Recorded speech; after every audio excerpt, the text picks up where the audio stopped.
Hello दोस्तों, मेरा नाम मीना है। मैं 22 साल की हूँ और मुंबई के एक छोटे से मोहल्ले में रहती हूँ। मेरे बाल लंबे लंबे हैं जो हवा में लहराते हुए मेरी पीठ को छूते हैं, जिससे लड़के तो मेरे पर लट्टू हो जाते हैं। और मेरी आंखें, वो तो बस थोड़ी सी नशीली सी हैं, जिसमें लड़कों का मन डूबने को करता है। मेरा बदन, अरे वो तो ऐसा है कि जब मैं सलवार कमीज पहनकर घर में घूमती हूँ तो लगता है जैसे सब कुछ सही जगह पर फिट है। थोड़ा सा कर्वी, थोड़ा सा टाइट, लेकिन मैं वैसी नहीं हूं जो सिर्फ दिखावे में लगी रहे। बस थोड़ी सी मस्त लड़की हूं जो घर की छोटी छोटी बातों में भी मजा ढूंढ लेती है। आज मैं तुम्हें अपनी एक कहानी सुनाने वाली हूं जो मेरे और मेरे सौतेले पापा की है। तो बात उस वक्त की है जब मैं 18 साल की थी। मम्मी की मौत हो गई थी एक भयानक बीमारी से और घर सूना सूना सा हो गया था। मेरा ना कोई भाई था, ना कोई बहन, और ना ही मेरा कोई चाचा ना ताऊ थे। पापा, मतलब मेरे असली पापा, वह तो पहले ही मम्मी को छोड़ चुके थे जब मैं छोटी थी। मम्मी ने दूसरी शादी की थी, लेकिन वो आदमी, अरे वो तो बस नाम का पति था, ज्यादा कुछ नहीं। वो शराबी था और एक दिन वो भी चला गया। फिर मम्मी गई और मैं अकेली रह गई। लेकिन मम्मी की एक सहेली थी, आंटी अंजू। उन्होंने कहा कि उनके भाई जो विधुर हैं वह मेरी देखभाल कर सकते हैं। बस ऐसे ही मेरे जीवन में आए मेरे सौतेले पापा, जिन्हें मैं अब पापा ही कहती हूँ। उनका नाम है रवि, नहीं रवि पापा। वो 45 के आसपास के हैं, लंबे चौड़े, थोड़े से गठीले बदन वाले, और चेहरे पर वो मुस्कान जो हमेशा रहती है, लेकिन आंखों में थोड़ी सी उदासी। वो एक छोटी सी फैक्ट्री में काम करते हैं जहां मशीनें बनाते हैं। घर आते आते थक जाते हैं, लेकिन कभी शिकायत नहीं करते। पहली बार जब वो घर आए तो मैंने दरवाज़ा खोला। बाहर धूप तेज थी और वह पसीने से तरबतर खड़े थे, हाथ में एक बैग लिए। बेटा मीना, मैं हूं रवि, तुम्हारी मम्मी की सहेली का भाई। अब से मैं तुम्हारा ख्याल रखूंगा, उन्होंने कहा, और उनकी आवाज़ में वह गर्माहट थी जो मुझे अच्छी लगी। मैंने उन्हें अंदर बुलाया और सोफे पर बैठाया। मैं किचन में गई चाय बनाने और सोच रही थी कि यह आदमी कैसा होगा। जब चाय लेकर आई तो देखा वो मेरी पुरानी फोटो एल्बम देख रहे थे। तुम बहुत प्यारी हो मीना, बिल्कुल अपनी मम्मी जैसी, उन्होंने कहा, और उनकी नज़रें थोड़ी देर मेरी तरफ रुकी। मैंने मुस्कुरा दिया, लेकिन दिल में थोड़ा सा कुछ हुआ, जैसे कोई हलचल। वो रुकी नज़रें, वो तारीफ फिर शुरू हुआ। हमारा साथ घर छोटा सा था, 2 कमरे, एक किचन और एक छोटा सा आंगन। पापा सुबह जल्दी उठते, चाय बनाते और मुझे जगाते। उठो बेटी, स्कूल का टाइम हो गया, कहते।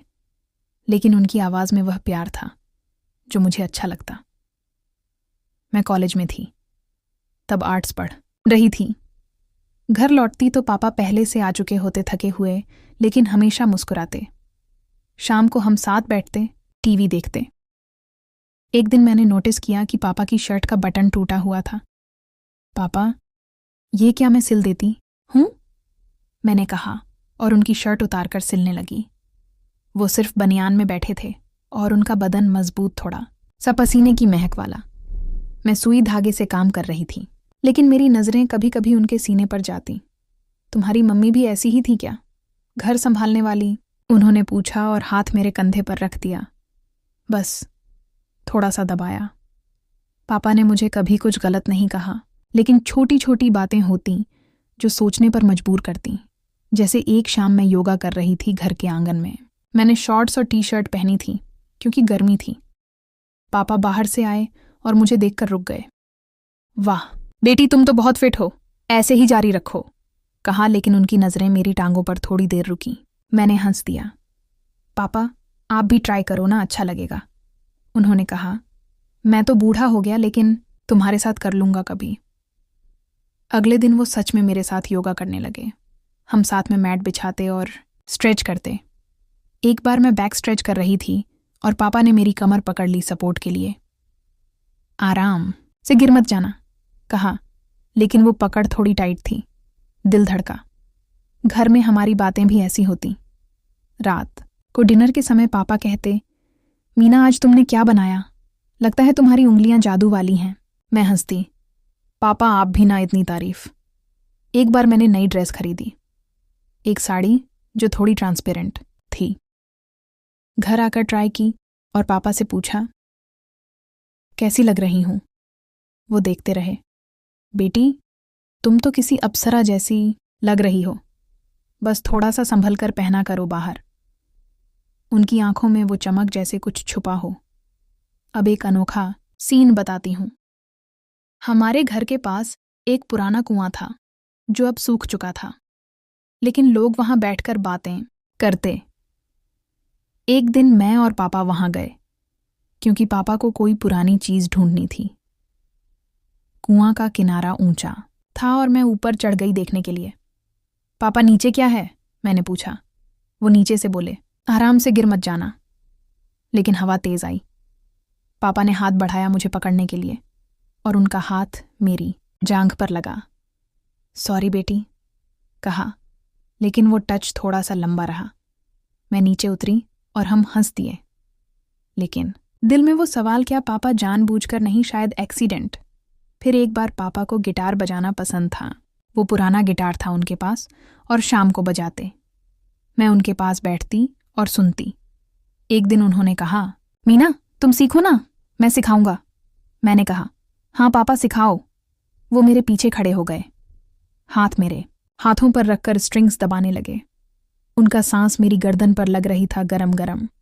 ऐसे दबाओ धीरे से, कहा। मैंने महसूस किया उनकी बॉडी मेरी पीठ से छू रही है, लेकिन बस सिखाने के लिए। मैंने गिटार बजाया तो पापा खुश हुए। अरे वाह बेटी, तुम तो बहुत अच्छे से बजा लेती हो। वो बहुत खुश हुए, जैसे एक असली पापा को अपनी बेटी की किसी जीत पर होती है। मेरे पिछले वाले पापा भी मुझे इतना प्यार नहीं करते थे। समय बीतता गया। मैं 19 की हुई। कॉलेज में दोस्त बने, लेकिन घर पर पापा ही सब कुछ थे। एक दिन मैं बीमार पड़ गई, बुखार था। पापा ने छुट्टी ली। मेरे पास बैठे, सिर पर हाथ फेरते।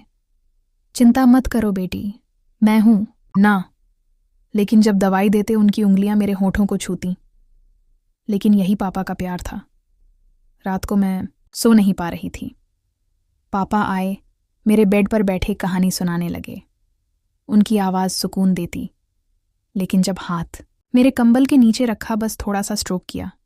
सोचा क्या मतलब, लेकिन कुछ नहीं, बस कंफर्ट। फिर कहानी सुनते सुनते मैं सो गई।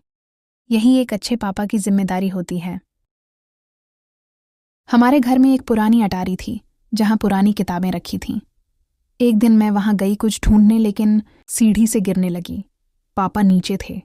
उन्होंने मुझे कैच किया उनकी बाहों में। मेरा बदन उनके बदन से चिपक गया थोड़ी देर के लिए। सावधान रहो मीना, क्या कर रही हो?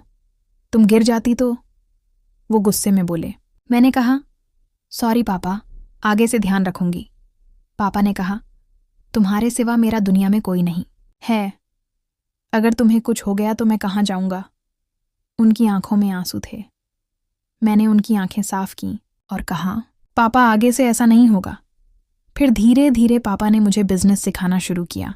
वो कहते, बेटी जीवन में मजबूत बनो। हम साथ में फैक्ट्री जाते कभी कभी। वहां मशीनें देखती और पापा एक्सप्लेन करते। एक बार एक मशीन में हाथ फंस गया मेरा। पापा ने निकाला और हाथ चूम लिया। दर्द तो नहीं। मुझे लगा जो मेरे असली पापा प्यार नहीं दे पाए, वो ये पापा दे रहे हैं। मैं सोच में थी, लेकिन पापा ने मुझे हिलाया। क्या हुआ? तू क्या सोच रही है? मैंने होश पकड़ा और कहा, कुछ नहीं पापा। फिर मैं 20 साल की हुई। अब मैं ज्यादा मैच्योर लगने लगी। पापा की नजरें कभी कभी रुकती, लेकिन कभी कुछ कहा नहीं। एक शाम हम घर के छत पर गए तारे देखने। पापा ने कहा, मीना तुम मेरी जिंदगी की रोशनी हो। मैंने उनका हाथ पकड़ा। पापा आप भी मेरे लिए सब कुछ हो। अब 21 की हुई, कॉलेज खत्म, जॉब ढूंढ रही थी। पापा मदद करते। शाम को हम बातें करते जीवन की। पापा कहते, मीना शादी के बारे में सोचो। मैं कहती, पापा अभी नहीं, आपके साथ रहना है। मैं आपको छोड़ के नहीं जाना चाहती। पापा ने मुझे गले लगाए और बोले, बेटी एक दिन तो शादी करनी ही पड़ेगी। उनका गले लगाना मुझे अच्छा लगा, क्योंकि मैं पापा के गले लगाने को तरसती थी। पापा को चोट लगी फैक्ट्री में। मैं हॉस्पिटल गई, उनके पास रुकी। रात को वो सोए थे। मैं उनका हाथ पकड़कर बैठी। उनकी उंगलियां मेरी हथेली पर घूमी, शायद नींद में। दिल धड़का, सोचा क्या है यह। लेकिन सुबह सब नॉर्मल। अगले दिन पापा ठीक हुए और पापा ने कहा, मीना मुझे तुमसे कुछ कहना है। उनकी आवाज में एक अजीब सी कंपी थी। मैंने उनका चेहरा देखा। वो उदास लग रहे थे, जैसे कोई पुराना राज छुपा हो जो अब बाहर आने वाला हो। मैंने अपना हाथ उनके हाथ में रखा और कहा, बोलिए पापा, क्या बात है? आप इतने परेशान क्यों लग रहे हो?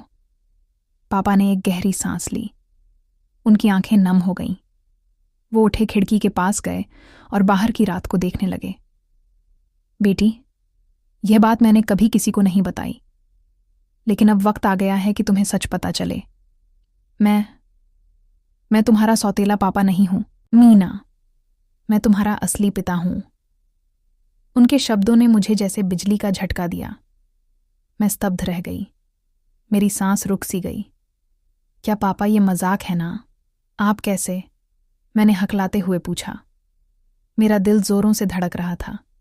मेरी दुनिया उलट पुलट हो गई थी। जो आदमी मैंने सौतेला समझा, जो मेरी देखभाल करता था, वह मेरा खून का रिश्ता था। वो पापा जो सालों पहले मम्मी को छोड़कर चले गए थे। पापा मेरी तरफ मुड़े। उनकी आंखों में आंसू थे। नहीं बेटी, ये मजाक नहीं है, सच है। बैठो, मैं सब बताता हूं। ये कहानी दर्द भरी है, लेकिन तुम्हें जानना जरूरी है। उन्होंने मुझे सोफे पर बैठाया और खुद मेरे पास बैठ गए। उनकी आवाज कांप रही थी, जैसे हर शब्द उन्हें चीर रहा हो। बात उन दिनों की है जब तुम बहुत छोटी थीं, मुश्किल से 5 साल की। मैं और तुम्हारी मम्मी, हमारी शादी हुई थी प्यार से, लेकिन जीवन ने हमें बहुत परखा। मैं तब एक छोटी सी नौकरी करता था, फैक्ट्री में ही, लेकिन घर चलाना मुश्किल था। तुम्हारी मम्मी वो बहुत मजबूत थी, लेकिन हमारी रोज की लड़ाइयाँ वो बढ़ती गईं। मैं गुस्सैल था। शराब की लत लग गई थी। एक दिन झगड़े में मैंने कुछ ऐसा कह दिया जो नहीं कहना चाहिए था। तुम्हारी मम्मी ने मुझे घर से निकाल दिया। मैं चला गया बेटी।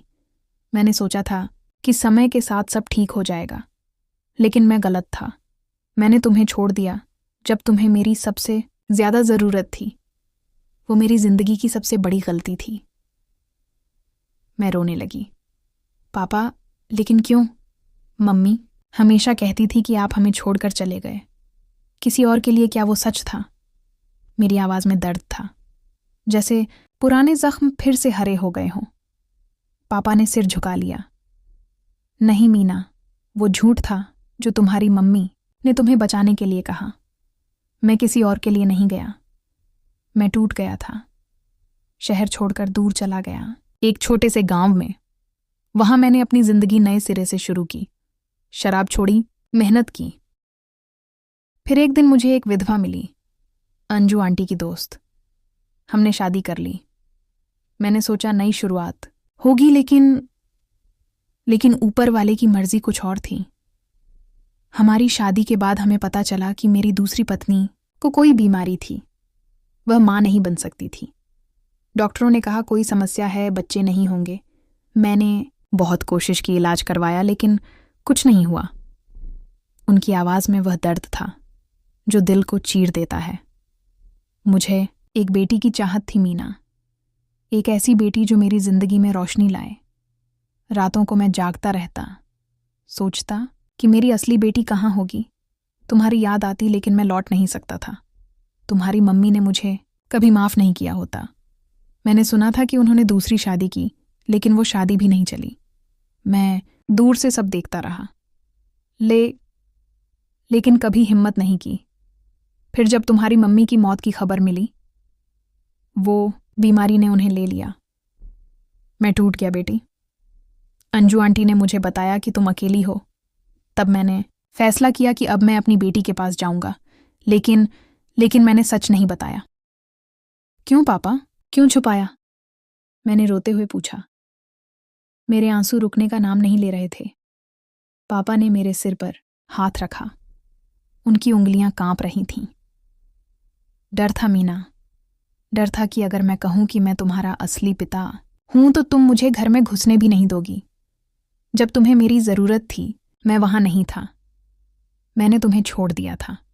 सोचा अगर सौतेले पापा बनकर आऊं तो शायद तुम मुझे अपनाओ, धीरे धीरे प्यार कमाऊं।